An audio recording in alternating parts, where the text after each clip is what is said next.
Telangana Janasamithi party ఆధ్వర్యంలో రాష్ట్ర ఆవిర్భావ దినోత్సవ వేడుకలు ఘనంగా నిర్వహించారు. ఇక జాతీయ జెండాను పార్టీ చీఫ్ కోదండరాం ఆవిష్కరించారు. ఎంతో మంది అమరుల త్యాగాల ఫలితమే తెలంగాణ ప్రత్యేక రాష్ట్రమన్నారు. అమరుల బలిదానాల వల్లే తెలంగాణ సిద్ధించిందన్నారు కోదండరాం. జేఏసీలో పనిచేసిన కార్యకర్తలకు 50 మంది తెలంగాణ ప్రజలకు రాష్ట్ర ఆవిర్భావ దిన శుభాకాంక్షలు. ఆ రోజు నిజానికి ఎట్లయినా చేసి ఆపాలని ఆంధ్ర పాలకులు అనేక కుట్రలు పన్నిండ్రు. ఆఖరికి పార్లమెంట్ లో కూడా బిల్లు రాకుండా పెప్పర్ స్ప్రే చేసిండ్రు.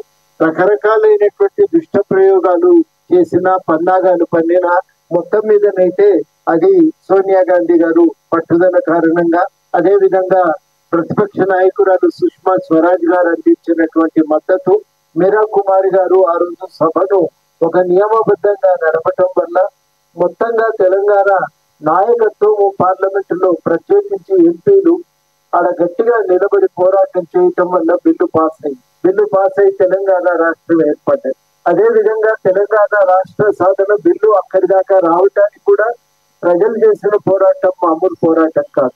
చాలా మంది తమ ప్రాణాలను కూడా లెక్క చేయకుండా బలిదానాలకు పాల్పడ్డారు. వేగంగా వచ్చే ట్రైన్ కి ఎదురుగా ఉరికిండ్రు, బంగ్లాల మీద నుంచి దూకిండ్రు, నీళ్లలో దునికిండ్రు, విషం తాగిండ్రు. మొదటిది ఏంటంటే ఈ అందరి